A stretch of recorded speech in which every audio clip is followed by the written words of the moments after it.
So our first speaker is Brian Farrell. He is the president and founder of Human Systems Integration, which is a garment-embedded wearables company. Brian has more than 25 years of experience in this market and numerous patents in commercial product transitions.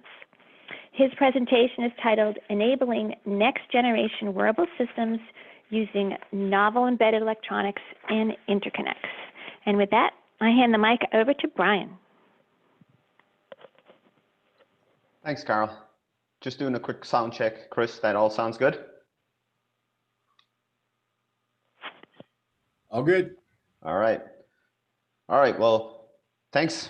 Good morning, everybody. And I really appreciate the opportunity to present here today at this exciting summit. A special word of thanks to Carol, our session chair. Carol actually has been a current and long-time customer of mine, and she really has been a champion and technology developer in the e-textile space for over 20 years. I think actually our first e-textile program together was back in 1999, so probably dating ourselves a little bit, dating me for sure. But my goal here today is to provide you with some perspective on the opportunities to work with the US government, in particular the DoD, on the development of e-textile based technologies and products, and to provide you with some examples of the e-textile based technologies and products that we at HSI are currently developing. So moving on to let's first define the market need. I don't need to explain wearables to any of you. As you know, there has been a tremendous market success here over the past 5 to 7 years. But in reality, if you look at it, that market has been really defined by and pioneered by discrete devices. You have the Oculus Rift, the HoloLens, the Apple Watch, Fitbit, and they've done a phenomenal job and will continue to do a great job in this market. But the reality is that there is a lot of applications that are where multi-modules, multiple devices have to be integrated on the body to create that system. And really that is, I think, the great opportunity for e-textiles.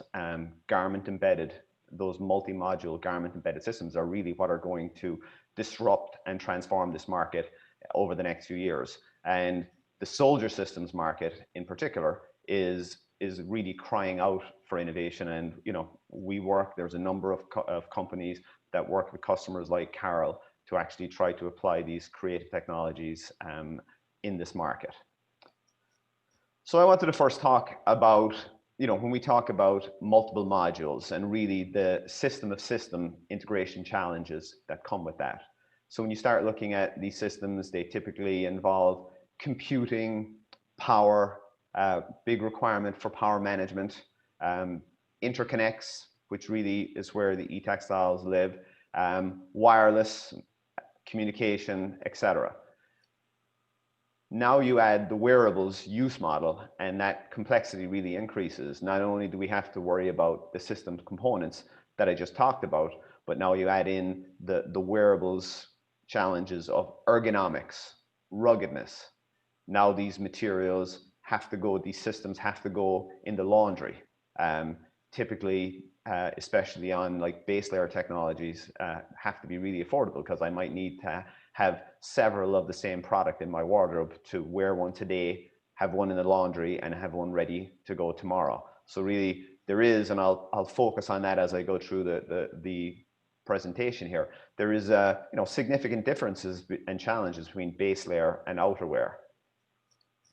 So to set the stage here a little bit, I want to give you an example, a few of the soldier modernization, the soldier system programs that are out there, and that are, I think, calling out for impacts from technologies like e-textiles. So the first program, I'm sure many of you in the audience are aware of the Army's Net Warrior program. And that's really kind of a great example of a requirement to integrate multiple electronic devices on the soldier ensemble. Core to that system is the smartphone, termed the end user device, or EUD, and that's used essentially as the system computer. Then we would have a central battery for power and recharging on the go. And then lastly, the mission electronics that are integrated, which might include radio, video downlink, GPS, other sensors. So when everything is on a system like Net Warrior, when everything is connected, it is typically controlled by a smartphone plug-in running on a tactical app. ATAC, or Android Team Awareness Kit, is really the app of choice, and everything is being smartly charged by a central battery. But again, all of that interconnection, all these devices need to be connected on the soldier ensemble. Next example is actually a relatively recent one, which is another Army program. It's led by Microsoft, and it's called the Integrated Visual Augmentation System, or IVAS. And here, it's actually leveraging Microsoft's HoloLens product to create a mixed reality system, and that's used across training, mission rehearsal, and the operational environments and applications. Applications here include the presentation of geospatial data, where you're actually able, in the HoloLens display, you're able to show geospatial icons that show where my buddies are, where local assets might be, a plane or other friendly assets, or in a training or mission rehearsal environment, where you can actually overlay, again, kind of virtual or constructive iconology as part of simulation. But again, core to this, you've got multiple devices, the HoloLens, a computer, a battery, a radio, and other devices that are need to be integrated on the ensemble. And then lastly, I just wanted to point out that there are actually a number of these programs and soldier systems being developed internationally. In France, you have the Phalan system. Canada has the Integrated Soldier System, or ISS. Australia, Land 125. Germany has the Gladius, or IDZES program. Italy has Soldato Futuro, and then in the UK, you've got the Man-Worn Power and Data, kind of follows their FIST program, but that's their MWPD program. And there are a number of other programs like this around the world. But really, with few exceptions, not many of these programs have really emphasized e-textiles and embedded electronics as part of their strategy. MWPD in the UK would actually be one example where they really are trying to drive that innovation. And there are a number of programs in the US, more at the R&D level, SBIRs like Carol made mention to in her intro. But really, if you look at soldier modernization, if you look at all of these programs, and some of these, like Land Warrior, go back to the mid-90s, and cable management has really been the Achilles heel of most of what has gone wrong on these programs. Certainly have made a lot of advancements over recent years, but I think, you know, we have one customer that actually has a term called operator entanglement syndrome, and these remain a significant challenge for these programs. There are folks that are looking at things like wireless technologies, and there are areas where wireless makes sense. I mean, you have some devices like binoculars, basically targeting devices, where you bring those up, and there's really no need for that to be tethered to the ensemble, because it's not a big power hog, and it makes sense that that be wireless. But in most cases, a lot of these devices, wireless isn't an option, because you have to bring power to the device. They typically are rather significant power hogs. So if I'm bringing power to the device, you know, I should really bring data along for the ride as well. And I think that starts to define some of the integration opportunities for e-textiles. So when we talk about some of the system integration challenges and integrating the personal area network, the PAN, some of the things that it has to accommodate, I have to be able to integrate on multiple layers, the base layer, the outer layer or vest layer. I've got to be able to interconnect multiple zones within those layers, the head, the torso, the legs, the feet. Typically, I have to connect to accessories such as backpacks, a ruck, or a pouch. And then all of these have to get connected to the mission electronics, the radios, the batteries, the computers that I described earlier. A big focus of what I want to show here today is that, you know, there are a lot of opportunities both for base layer electronics and outer layer electronics. In base layer, for example, you know, HSI, we're currently working with Carol on a heated glove system, and in outer layer, we're actually working with Carol on a vest embedded PAN system. So in both cases, there are a lot of opportunities, but how you approach this, it's very, very different in terms of the requirements in both of those layers. And the next few slides, I'm going to try to give some examples of the technologies, the challenges, and the end systems that are possible in this. So when we look at the outer layer, you look at the specific challenges. Now, when I talk about outer layer as it relates to a soldier system, you're talking about typically integrating at the tactical vest. So you have to provision for someone who might be crawling around on the ground, for example. And if I have cables on the outside of my vest, they're going to have to be really, really rugged, environmental and weatherproof, you know, IP67 rating, where you can, you know, if I actually go underwater for a period of time, that they will work when it comes back out. System integration and minimizing those snag hazards, cable entanglement syndrome, as I mentioned earlier. And then across all layers, obviously, comfort and user compliance, because honestly, if it's not comfortable, if it's not integrated well, you will not get compliance from the user. And that's really the key to acceptance of these systems. So I wanted to talk a little bit about some of the core components and technologies that are required. I'm going to show you some specific HSI things here, but there's a lot of innovation from a lot of companies in this space. I talk power and data hubs, and I'll actually touch on that a little bit more, because at the end of the day, a lot of these systems, that's really kind of what you're trying to do, is interconnect and route power and data between all of these devices. So there are a lot of companies like HSI who are kind of in the power and data hub area, and that will connect all of your devices on body. The smartphone, a lot of innovation in terms of integrating smartphone and tablet technology, and several companies who are doing some really interesting things with smartphone cases to give you kind of that IP67, that rugged protection on the cases. Power and data device interfaces.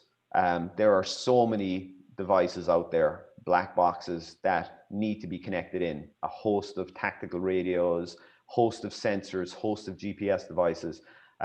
So today, they're basically round cables, and I would flag them as an opportunity for replacement with eTextile and other smart interconnect technologies. System integration. I mean, I think that's today, again, those round cables, what we do is, you know, we do, I think, a pretty good job with pouching and hiding cables in the ensemble. But, you know, working with customers like Carol, you know, we are being presented, there are lots of opportunities out there to kind of focus in on that intersection of soft goods and electronics. And that's the layer where I think eTextiles can really live. When we talk about wired and wireless solutions, I think there's room for both. But even within wireless, when we talk about wireless power and wireless data, I remember going back to some of the early programs that we did with Carol. Even with wireless technology, there are opportunities for eTextiles to create the antenna structures, to create the transformer structure, so we can actually transfer power between layers. eTextiles, we've done an awful lot, actually started in a prior life with Carol on, you know, some pretty interesting integration of conductors into narrow woven fabrics that ultimately we've proven can pass all of these mill standard requirements. And then a particularly interesting one that we did, if you think about a soldier who has electronics on his vest and has electronics in a rucksack, and that's a typical configuration. Now I need to be able to actually interconnect those for a mission, but I don't want to be tethered, because during a mission I may need to drop my rucksack in an emergency, underwater or whatever. So we actually were able to embed the cable connection actually in a Fastex connector. So it's there, it's a very simple, very intuitive interface, but once you need to drop that ruck, just one pinch and you've doffed the ruck. So I want to just show you the power and data manager. And again, I'm showing you here our TAC hub system, but there are a number of companies who are doing similar things. But really this becomes the router, so to speak, for all of the on-body electronics. We've got a port that connects in the smartphone, the host computer, so to speak. One that connects in the battery. And then in this case, in this configuration, I have a 6-port where I have up to 6 peripherals that can be connected in for a specific mission. We also have a 2 and a 4-port configuration for a lighter mission loadout. And to date, actually, this particular system, we've actually fielded over 5,500 of these systems, which would typically be a hub plus a number of adapter cables that would interface to the specific customer electronics. And just to show you kind of how this system is used, I'll give you a couple of examples. One is a military, a soldier system application where we're connecting in the battery, the tactical radio, video downlink, and a biometric shirt to a smartphone. But just as easily, this can be configured for other applications. Here's like an adjacent market, a mine safety application, where again, I have the need for a smartphone, a battery, but also a radio, in this case, not a soldier radio, but I can integrate environmental sensors, so I can actually be monitoring for hazardous gases like CO2 in the mine, and location tracking, tapping into some of the location tracking infrastructure that lives in the mines today. So with that, with the kind of how we do it today in context, I want to kind of show you some of the technologies and innovations around e-textiles that we've been bringing to try to apply these to some of the interconnect challenges that exist. So one of the things that you'll notice on any soldier system vest or ruck is that you have this 1-inch webbing, typically referred to as moly webbing, nylon webbing, that runs as a load carriage feature, so to hang pouches on the vest. So taking advantage of that, we have actually leveraged some of the e-textile, the narrow woven e-textile technology to create what we call our electronic peripheral attachment ladder system, or EPALS.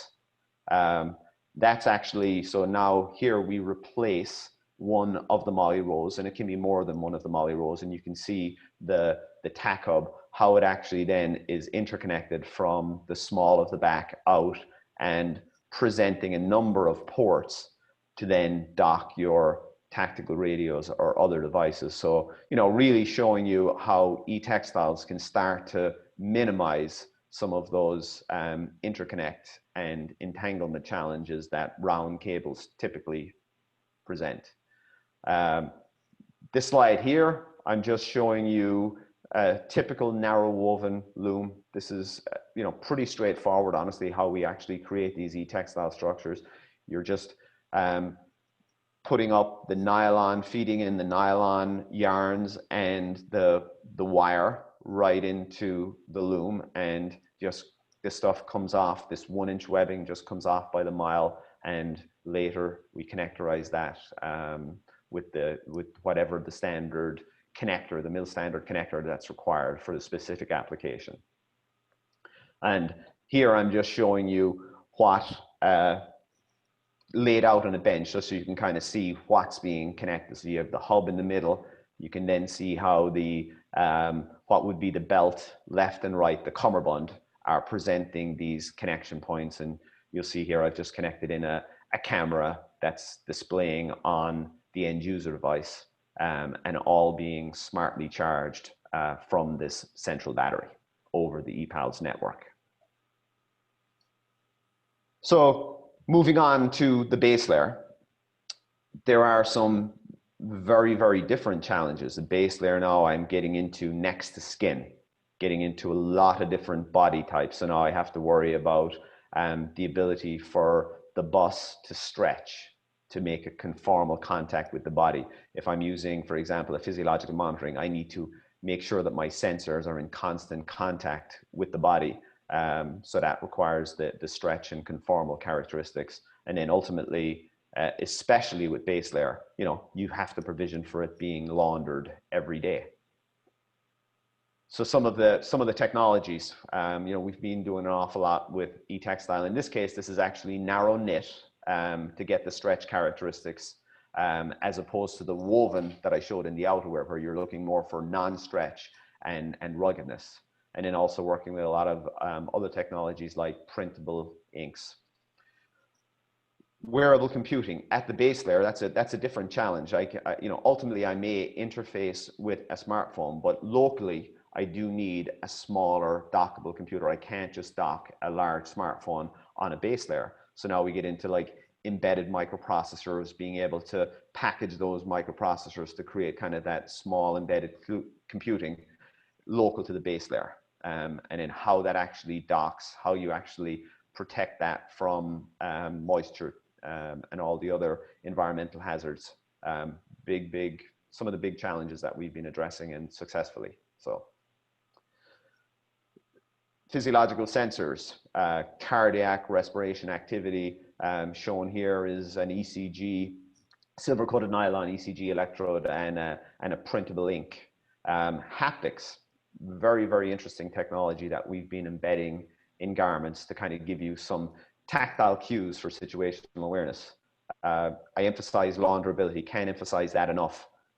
We look at, shown here is one of our pucks, for example, that docks in a physiological monitoring garment, where you have to protect from things like the rain or during laundering. And shown here is that puck that docks in the garment. And then again, emphasizing whether it's outer layer or base layer, the human factors is a huge, huge issue. So just going to finish up here with a few examples of how you actually translate those technologies, those components into full system solutions for customers. So I'm showing here a soldier physiology and location tracking system. We're using a stretchable bus. Here is the eTextile, integrating the sensors and docking the computer in a shirt, and combining that with a tracker radio that then relays the physiology and the location data to a monitoring station, providing a commander or base with the critical information on where is he and how is he. On the subject of monitoring, here is just showing you a little bit more complexity when you start getting into maybe more clinical grade diagnostics. So here you've got a multi-lead ECG, multiple electrodes embedded in a garment, in a base layer garment, and here interconnected by an eTextile bus to show you how you would realize such a configuration. And then lastly, a gesture glove. Again, this is actually a commercial product that we sell today, and it's got the ability to detect finger bend, finger pinch. We've got an IMU that actually will give you hand orientation. But again, in this application, eTextiles has enabled us to meet some extremely demanding performance requirements. This product is, we actually rate and warranty this for 900 donnings and doffings and for 90 industrial launderings. That was a specific requirement of this customer. So just to summarize, I hope that I've been able to show you a lot of the opportunities, some of the many government programs that are out there and that are really great targets for eTextiles and other embedded electronics technologies. eTextiles, again, I think cable management, that's the initial focus. That's really the big Achilles heel, that there's an opportunity to solve a lot of problems for some current and emerging programs. Lots of opportunities. I know Carol will talk later about the SBIR program, but with the government agencies, there are so many opportunities with the DoD, with DHS, with the NIH, to develop wearable electronics solutions. And all of this can be done, using SBIR funding, using BAA, particularly biased to SBIR, very, very good non-dilutive funding that has some very lucrative technology and product ownership and product rights that remain. And again, Carol is going to touch that, I know, in her presentation. But they really can. I think eTextiles have a huge opportunity to really impact the cost, performance, reliability, and ultimately the user acceptance of all of these products. So that's it for me. Thank you, Chris. Thank you, Brian, for an outstanding presentation.